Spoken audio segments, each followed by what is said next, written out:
sanad walba waxaa magaalada Hargeysa ee caasimadda Somaliland yimaad boqolaal ama kumanaan qof kuwaas oo Hargeysa u yimaad si ay uga qayb galaan kulandiimeedka ugu ballaaran ee ka dhaca arlada geeska Afrika geega ay Soomaalidu ka degto dad ka kala yimi dacallada dunida oo midabo iyo afaf kala duwan balse ka midaysan diinta Islaamka ayaa u soo safra sidii ay uga qayb geli lahaayeen kulankan isu imaatinka weyn amaba ijtimaaca ayaa muddo kor u dhaafaysa 20 sannadood ka qabsoomayay Hargeysa iyo duleedkeega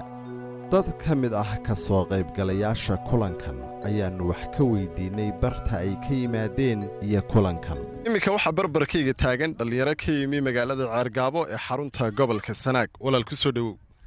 dhawahay walaal gacali ma sha Allah kulankan ma markii kuugu horeysay ka soo qayb gashayba ma laba jeer horaan ka qayb galay iyo maanta igu saddexa kulanka islaamka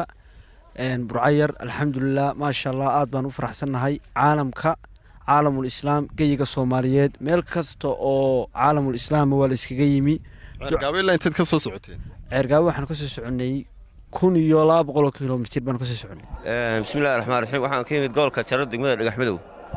ka waran ijtimaaca ma markii kuugu horeysay ka soo qayb gashayba waa markii ugu horeysay ka soo qayb ijtimaacan waxaan ka fahmay waxaan ma artay hadda ka hor aan haysan baan hadda helay magaalada Alqaydan ka imaad gobolka xuduudka la leh Cumaan iyo Yemen magaalada madaxda Alqayda gobolka Mahra maxaad markaa halkan u timay waxaanu imaadar Ilaahay fi sabiilillah markii kuugu horeysay ka qayb gashayba Hargeysa ijtimaaci ugu horeeyay waan ka qayb galay laakiin 15 sano ka hor aan khuruuj ku soo baxay Hargeysa adoo halkeed ka socotay anigu Hargeysa lahay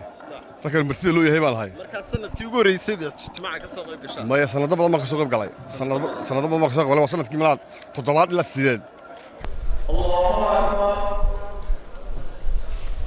ujeeddada ugu weyn ee kulanka loo qabto ayaa ah sidii ka soo qaybgalayaashu ay isku xasuusin lahaayeen cabsida Ilaahay iyo sidii loogu gurman lahaa dadka kale loona gaarsiin lahaa diinta Ilaahay ee xaqa ah iyadoo kooxo amaba jameecooyin laga kala diro bartan loona kala diro dacallada adduunka muddada ay dadku halkan ku sugan yihiin ayay mashquul ku yihiin wacdiyo ay culimmadu u jeediyaan iyo cibaado kulankan ayaa ah kulandiimeedka ugu weyn ee ka dhaca dhulka ay Soomaalidu degto guud ahaan kaas oo ay sanad kasta iskugu yimaadaan boqolaal ama kumanaan qof oo ka kala yimi dacallada adduunka Axmed Maxamuud Yuusuf telefishinka Saab Hargeysa adeega cusub ee shirkadda Dahabshiil iyo Idahab casriyeynta hanaanka cusub ee xawilaadda Dahabshiil haddaba macmil adeegan cusub ee casriga ah waxa uu ku sahlayaa in adigoo jooga gurigaaga hoose goobtaada shaqo aad lacag ugu xawishid asxaabtaada iyo ehelkaaga jooga daafaha